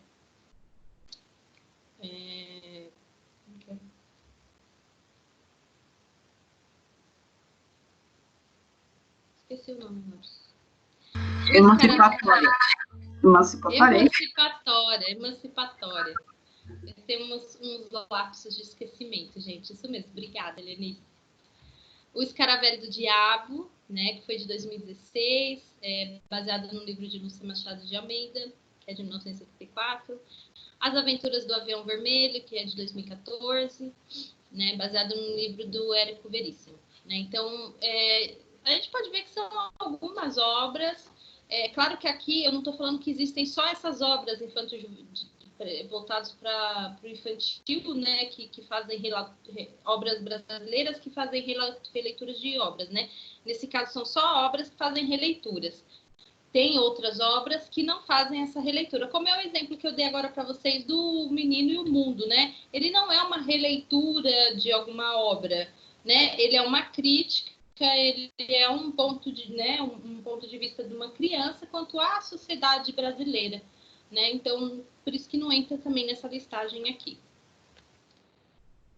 O diálogo entre livro, filme e indústria cultural, né? Então, a cultura, gente, ela é uma indústria, né? A gente já até falava isso em aula, o pessoal que teve aula comigo, acho que foi semestre passado, que a gente falava da indústria da cultura. Teve uma disciplina que eu dei para alguns de vocês que a gente falava sobre a indústria cultural. Né? Então, a cultura, a partir do momento que ela entra dentro da indústria, que ela é encarada como um produto vendável, né? que traga lucro, ela perde um pouco essa característica da arte. Né? A gente não falava que a arte ela não tem que ser moldada, ela tem que ser a ideia do autor, ela tem que ser livre, ela tem que ser espontânea. Isso é arte, isso é cultura. Né? Então, a indústria cultural ela entra na arte e aí ela faz algo que descaracteriza um pouco a arte. Né? A partir do momento que você entra num processo produtivo, numa cultura, você está falando em padronizações, em adaptações, até que o Maurício comentou que um final que agrade o meu público, porque se eu agrado o meu público, eu vendo o meu filme. Né? Esse filme do Menino e o Mundo, ele não foi muito vendido, ele não foi muito divulgado. Por quê? Porque ele não traz uma história que as crianças, por exemplo, o Henrique aqui, ele vai ver essa história, não é uma história que vai trazer, né, aquele final que ele espera. Então, não é um filme vendável, né, que tem um bom retorno financeiro. Ele é uma crítica social. Né? Então, a indústria cultural, né, não vai investir num filme como esse. Sabemos que as adaptações de um livro em filme ajudam a sua vendagem, né, e vice-versa. O que acontece? Por exemplo, na época que estavam se fazendo os livros do Harry Potter, né, quantos livros que se venderam do Harry Potter? Né? Ou vice-versa, né? Começa-se a divulgar um livro, e aí esse livro tem boa aderência aí, né, entre os jovens. E aí lança um filme. O que acontece, né? Os jovens que já leram o livro vão todos ao cinema. Então, uma coisa puxa a outra. Então, a divulgação de filmes vai ajudar nessa vendagem do livro ou vice-versa. O exemplo foi a segunda edição do filme O Pequeno Príncipe, né, que levou à venda de boneco, material escolar, exposições, grande vendagem do livro, né, por várias editoras. Né, e o que isso nos mostra, gente? O que isso nos mostra? Né? Mostra que a literatura, né, junto ao cinema, é uma maneira, né, da indústria cultural vender, lucrar. Né? Então, o que dá lucro, eles promovem. O que não tem tanta aderência, por exemplo, lança um livro. Esse livro não tem muita venda, não vai, com certeza, sair um filme.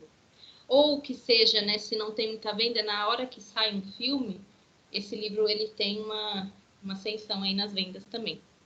Fora que há muito ganho em outros materiais relacionados àquele tema, né? Que o livro também é um bem de consumo, né? Então, além da ligação entre livro, filme e indústria cultural.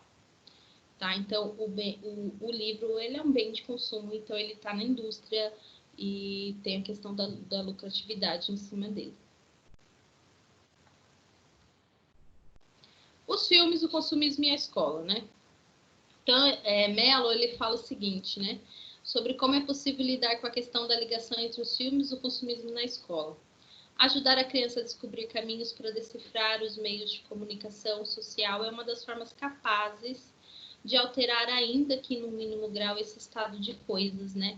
Ele fala que a escola precisa, então, fazer com que a criança descubra caminhos, né, para decifrar os meios de comunicação social, né? Então, com que ela reflita, com que ela assista um filme, mas traga, né, possibilidades para discussão, para reflexão sobre determinados assuntos que são discutidos no filme, porque senão, gente, a criança vai vendo aquele filme e ele vai ficar preso talvez em algo de consumo, né? Algo a qual ela gostaria que a criança tinha no filme, algum produto, algum alimento, né? E ela não, né, não vai focar no que realmente interessa. Disseminar formas de compreensão da linguagem cinematográfica, introduzir nas escolas o hábito da leitura prazerosa, enfim, ajudar as crianças a compreenderem os produtos da indústria cultural, mostrar para a criança, né, que aquilo é produto, é vendável, que aquilo é produto da indústria cultural. Fazer a criança, o jovem, ter esse olhar, né, e não ser manipulado.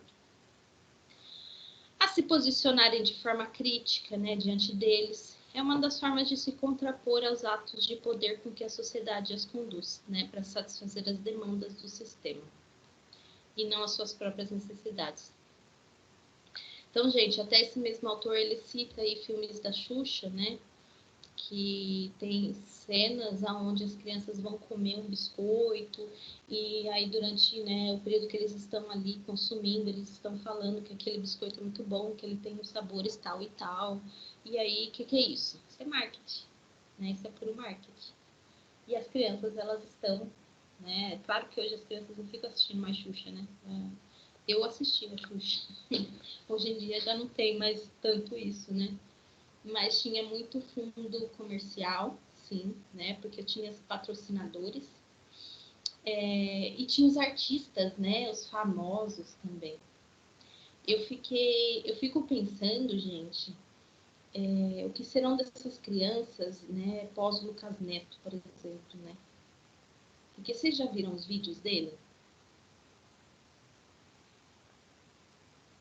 O que vocês têm a dizer aí? Não, eu não vi.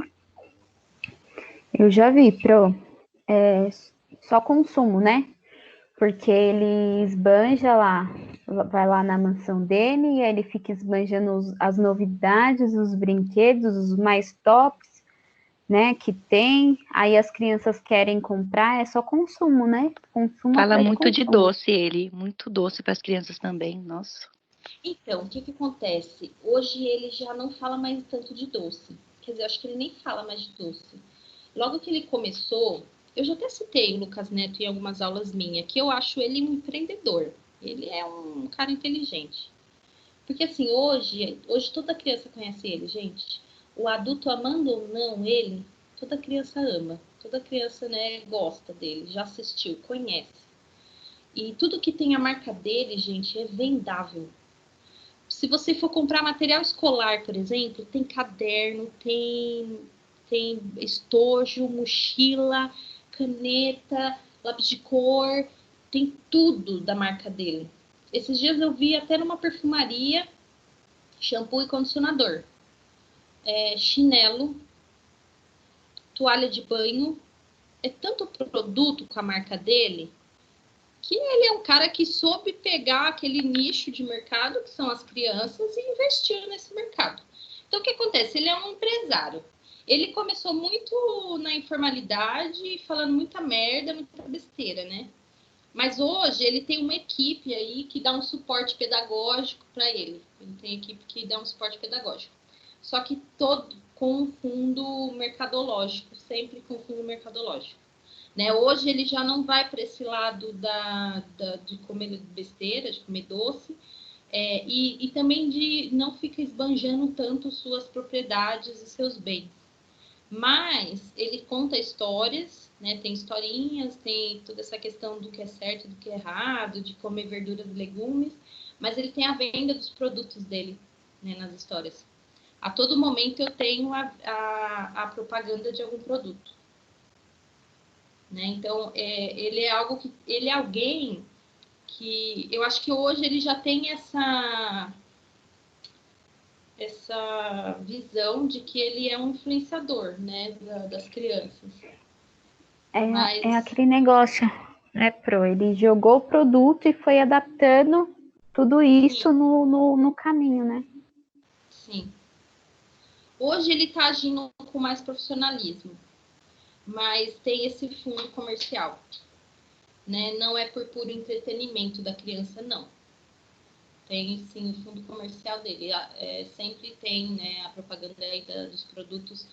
Até um tempo atrás ele não tinha o produto da marca dele, né? Então ele esbanjava, né, produtos da Disney, produtos, enfim, né, de diversas marcas que eram caros.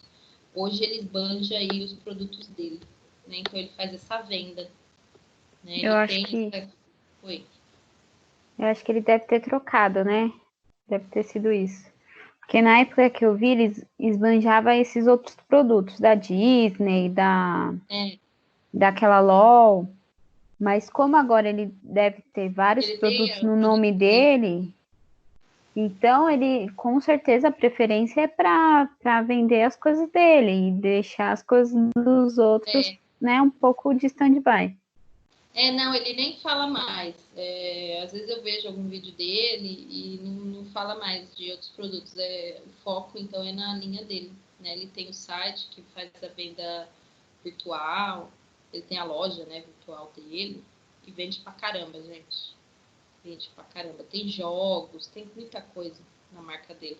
Então, assim, ele é um empreendedor, né? Só que o fato é que as ações, né, o produto que ele vende hoje está afetando aí as crianças, né? E as crianças, elas sofrem muita influência, né, hoje da mídia na questão de consumismo.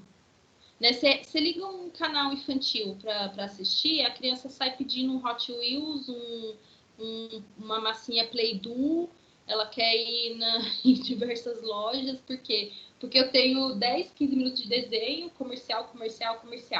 Aí vem mais um desenho, comercial, propaganda, né? Brinquedo. É estímulo, né? Estímulo ao consumo. Então, uma crítica que tem hoje, que tem desde sempre, desde filmes da Xuxa e dos Trapalhões, né? É o forte estímulo ao consumismo das crianças. E o que eu vejo hoje, por exemplo, é que eu tenho, né, as crianças sofrendo muito mais do que eu sofri com a Xuxa e os Trapalhões. Né? Muito mais hoje.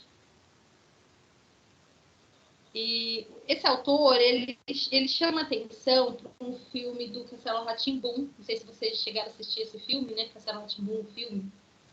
Ele traz esse filme de uma forma positiva, né? Que ele mostra um olhar das crianças, que incluem, né, esse menino que é o feiticeiro Nino na vida deles, né? Esse menino é diferente, é sozinho, então ele, né, tem um núcleo familiar que também, né, não é o núcleo ideal, ele vive com o tio e com a tia, ele não tem o pai e a mãe, né? E outra característica desse filme, né, e de toda a série, né, do Castelo Rá-Tim-Bum, é que as crianças, né, e o Nino assumem a responsabilidade de solucionar, né, os problemas. Eles têm um papel ativo, né? Nos contos de fadas, tanto faz a existência de heróis adultos ou infantis na medida em que as imagens são construídas pela mente da própria criança. E, como regra, ela se coloca no lugar dos heróis das histórias que imagina. Não importa se a princesa é velha ou nova, se ela é uma criança ou uma mulher, que se casa com o príncipe, é a imaginação da criança que tem o controle das imagens e que pode, assim, colocar-se no papel de desejar. No cinema não é desse modo que acontece, né? As imagens estão lá. Embora a criança possa se identificar com um adulto, certamente essa identificação será maior se o herói for, assim como ela, uma criança, né? Então ele traz esse filme do Castelo Rá-Tim-Bum, um filme brasileiro que traz essa imaginação à tona, né? E ele traz essa criança como protagonista, que imagina, que cria, que brinca, né? E consegue trazer para a criança a imaginação, né? Diferente de outros filmes brasileiros. Vemos aqui que os mesmos critérios usados para valorizar os livros infanto-juvenis também são para os filmes, tá? Então, entre eles estão o fato de não colocar uma moral explícita e deixar que a criança resolva os seus problemas, né, de modo a afirmar a autoestima delas. E levá-las a refletir inconscientemente a partir das histórias, sem entregar a mensagem já pronta para elas. Né, no Castelo Rá-Tim-Bum, sempre tinha uma historinha, né, dentro da outra, né? As crianças brincavam, chegavam lá para mais um dia, e aí aconteciam situações que iam trazendo uma mensagem, né, no final da história de moral, de bons costumes, mas ela não era explícita, né? As crianças iam por elas mesmas entendendo, né? Não tinha uma moral muito explícita. Ela estava, mas estava encurtida ali no meio da história. Acabou o suco, que era doce. Ô, Pro, eu tinha medo do Castelo Rá-Tim-Bum. Sério, Brenda? Eu gostava tanto. Eu assistia, porém eu tinha medo. Não Nossa, sei se eu era adorava. escuro, as imagens, não sei. Eu sei que eu tinha medo. Sério? Não sabia, não. Não imaginava, porque eu adorava o Castelo Rá-Tim-Bum. É assim, marcou a minha infância, o Castelo Rá-Tim-Bum. Era todo dia sagrado, eu tinha que assistir. Mas engraçado é que eu assistia, só que eu tinha medo. Mas tinha medo. Ai, eu adorava. Nossa, professora, eu amava. Oi, Lígia, eu amava. Era Castelo Rá-Tim-Bum, Cocoricó, os Camundongos Aventureiros. Meu Deus! É verdade. Eu assisto até gente, hoje Os Sete Monstrinhos. Meu desenho preferido. Não, esse aí eu não conheço, não, Brandinho. Melhor era o Gloob Gloob. Gloob Gloob. Eu cheguei a assistir o Rá-Tim-Bum também. Que veio antes do Castelo, né? Gloob Gloob, eu adorava aqueles peixinhos. Tem um filme bem interessante que retrata um pouquinho sobre o meio ambiente, que se chama Lorax, o nome do filme. É bem interessante, é bem legal. Já assistiu? Não assisti. A Raquel falou para mim uma vez, várias vezes ela falou para mim desse filme e eu falei para ela que eu ia assistir, ainda não tive a oportunidade.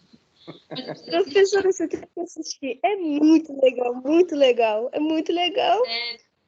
Ela falou super bem para mim mesmo, a Raquel. Eu vou assistir, gente.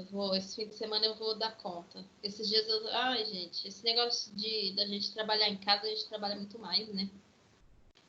Muito mais. Tô trabalhando igual uma doida. Acordando cedo, dormindo tarde. Eu só não saio de casa, mas eu fico aqui igual uma doida, com um monte de coisa pra fazer. Mas tá bom. Ainda você tá tendo chance de dormir, Pro? Eu tô igual, Pro. Não tem tempo. Parece que se transformou em 10 mil coisas. Você vai para cá, vai para lá, aí você tem que fazer aquilo até tal hora, porque depois você tem que fazer aquilo outro. Juntou casa com faculdade, com um monte de coisa junto. Com família. É tudo, gente. Filho 24 horas, marido 24 horas. Não é mole, não. Você faz